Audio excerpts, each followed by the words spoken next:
Fun team to watch, the Arizona Cardinals, although Mark Davis actually did not go to the game yesterday of the Las Vegas Raiders. He went to the Las Vegas Aces game against the Connecticut Sun.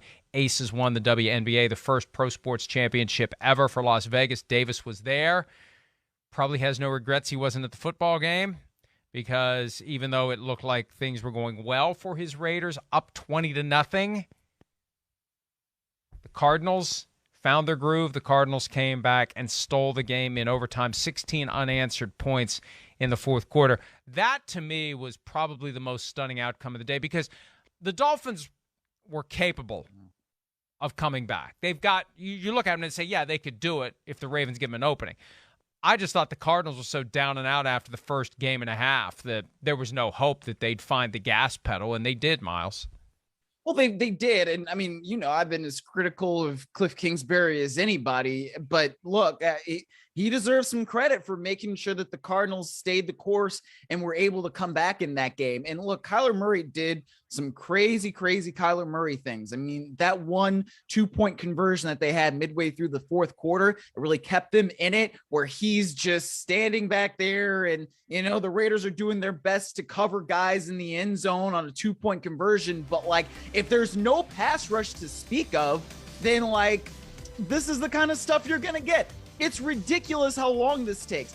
And you know what? I love Patrick Graham. I think he does a pretty good job. But why aren't you sending Chandler Jones and Max Crosby? Like, this is the problem. You've got two dudes who are like really big dudes, and they're trying to chase around this little guy in Kyler Murray who is faster than them, much faster than them. And there's only so long that you can cover until like something bad is going to start happening. And so I understand the approach, but I also don't understand the approach when you have guys like Max Crosby and Chandler Jones, where in that situation, like, they need to be getting after Kyler Murray. I did the informal count there, basketball referee style, where they go on. I always love that too. 15 seconds is how long that play took. It's crazy. Based upon my unofficial basketball referee count of 2, 3. So it's unbelievable. And here's Kyler Murray talking about taking over the game in the second half, which is what he absolutely had to do to deliver the victory. That was my mindset, was take over. Whatever it took to win, that was the mindset.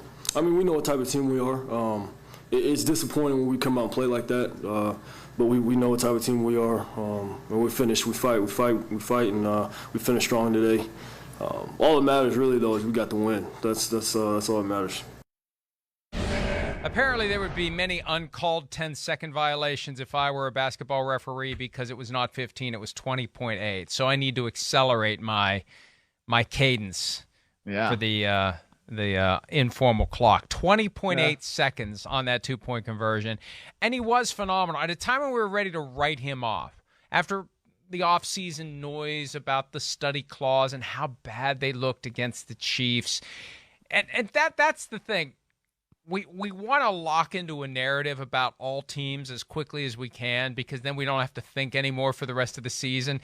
This isn't going to be one of those years. This is going to be one of those years where every week we learn something new, and every week I'm not going to want to go back and look at my picks, especially not against the spread, because I think yesterday was classic do the opposite day. I think yesterday was a disaster for me. I don't want to know. I dread the next picks podcast with Sims, because we go over our record from the prior week right out of the gates, and I'm going to have to plug my ears and say I'm not listening.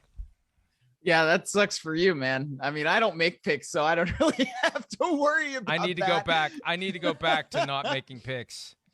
Yeah, you might be better off.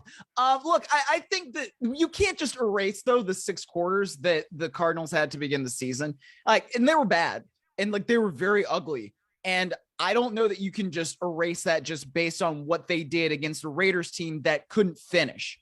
Right. And maybe there is some other stuff that's going on with Las Vegas. I don't know. But when you have this on 4th and goal as time expires, and you had a couple of plays before where Max Crosby had a chance to shut that thing down. And one of the criticisms I have about Max Crosby, as good of a pass rusher as he is, he doesn't finish enough.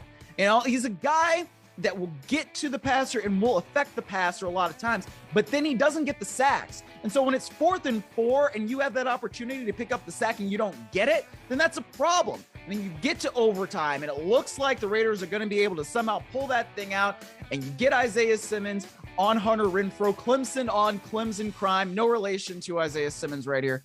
And Murphy gets the fumble, returns it all the way to the end zone, and the Cardinals are walk-off winners. So, that's why the Cardinals, you know what? You have a lot better vibes going into things at 1-1 than you would at 0-2 with a really, really bad starting 6 quarters. And the Raiders, they're 0-2. And I thought that they would make the playoffs, and I still kind of think that they will. I mean, you don't really have a good history of 0-2 teams making the postseason, but they got to get their stuff corrected and quick.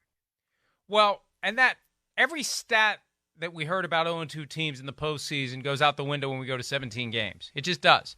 It all changes. You're right. It all resets when you have an extra game to dig your way out of the hole. It's 0-2, and I only have 14 left. Now it's 0-2, and I have 15 left. Can we play the final moment of that Raiders-Cardinals game again, please? Because there was something that I saw that needs to be shared with the people. Not just the way the ball came out, because Hunter Renfrow evaluated for concussion because he got rocked here, and that's how the ball came out. Watch on the sideline. That, I believe, is Adrian Wilson in a suit sprinting. Now watch. There's that former Cardinals defensive back, Adrian Wilson. Now watch what he does. Watch what he does. He goes out the tunnel like Bo Jackson. That's great. That was awesome. Game over. No need to go celebrate. I'm not messing up my suit. I am gone. Bye-bye. And there go the Cardinals with the victory. That really was something. That's one of those where, and especially the 4 o'clock games, because we're getting ready for a TV show that I suspect not many people watched until that game was over yesterday, but them's the breaks. I think that that's one of those that is going to be front and center. I got to watch that whole game start to finish. Yeah. I had that one on my second screen as I was covering Rams Falcons for most of the time. I used to cover the Raiders, so I'm still interested in what they do, and I like to see what Kyler Murray is going to do too. And that was just an intriguing matchup to me. But it was one of those games where you're like, oh, the Raiders are going to do this. The Raiders are going to pull this out. The Raiders are fine. The Raiders are fine. The Raiders are fine, right? The Raiders are fine, right? No, they weren't. This is fine. And, this is fine. Yeah. This is fine. Exactly. Yeah. McDaniels was the fire dog. Yeah. I'm glad to finally know that it is a dog, or at least it was a dog, because it melts in the flames after it says this is fine a few times. Right. I mean, your Rams tried to join the list of teams blowing big leads yesterday too. They tried. They tried, but they failed. Hi, it's Mike Florio. Thanks for watching PFT on YouTube. Hit subscribe for the latest news and analysis from Pro Football Talk.